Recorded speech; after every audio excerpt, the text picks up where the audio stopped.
The NFL's overtime rules are already good.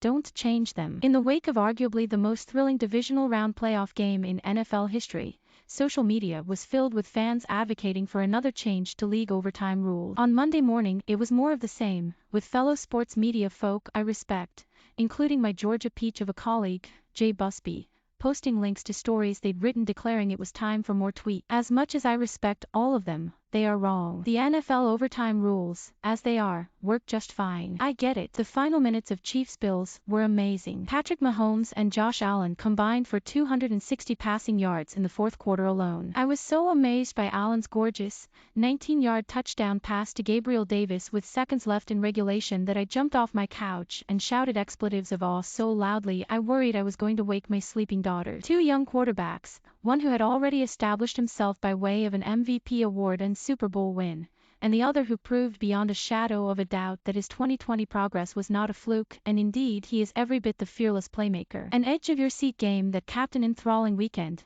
meeting and then exceeding its three predecessors. I get it, but it had to end. Someone had to win. Anyone who has played football at any level loves to talk about it being the ultimate team game. Aaron Rodgers didn't get an extra possession to make up for his team's embarrassing special teams play on Saturday night. The Tennessee Titans defense didn't get another free shot at Joe Burrow after Ryan Tannehill's third interception. Teams win. Teams lose. Allen walked off the field with 13 seconds on the clock. 13. Even with Mahomes as the opposing quarterback, it was almost impossible to believe that he'd get Kansas City in field goal range in that little time. The Bills didn't squib kick, which of course would have been a gamble had there been a long return, but also would have taken precious seconds off the clock. Then the Buffalo defense allowed a 19-yard pass to Tyreek Hill and a 25-yard completion to Travis Kelce. 44 yards in 2 plays. Exactly what the Chiefs needed and a little more. Harrison Butker made a 49-yard field goal, and it was on to overtime. Complain about OT and coin flips all you want, but that's where the game was lost. The offense did its job. The defense, and in the eyes of some the special teams, didn't step up. When the game did go to overtime,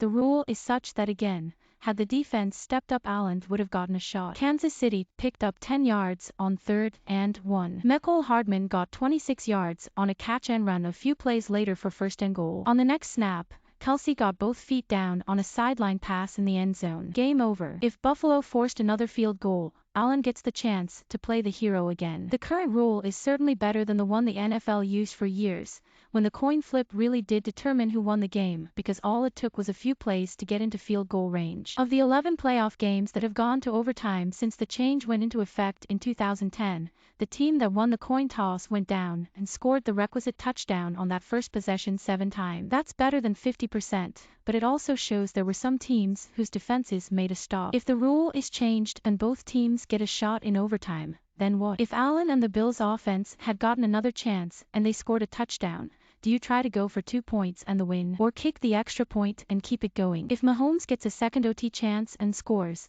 is Allen required to get a second chance? All of that sounds like it's creeping toward the college overtime rule, and absolutely no one wants that. To his credit, Allen understood. The rules are what they are and I can't complain, he said. If it was the other way around, we'd be celebrating. Along those lines, it's funny how we're not seeing any Chiefs players say how unfair it was this time around, like they were in 2018 and Kansas City lost in the same fashion to Tom Brady and the New England Patriots. There is no perfect fix to overtime. The fix is to have all 3 phases of your team do what they're supposed to do and not give up, say, 44 yards on 2 plays in under 13 seconds. Problem solved.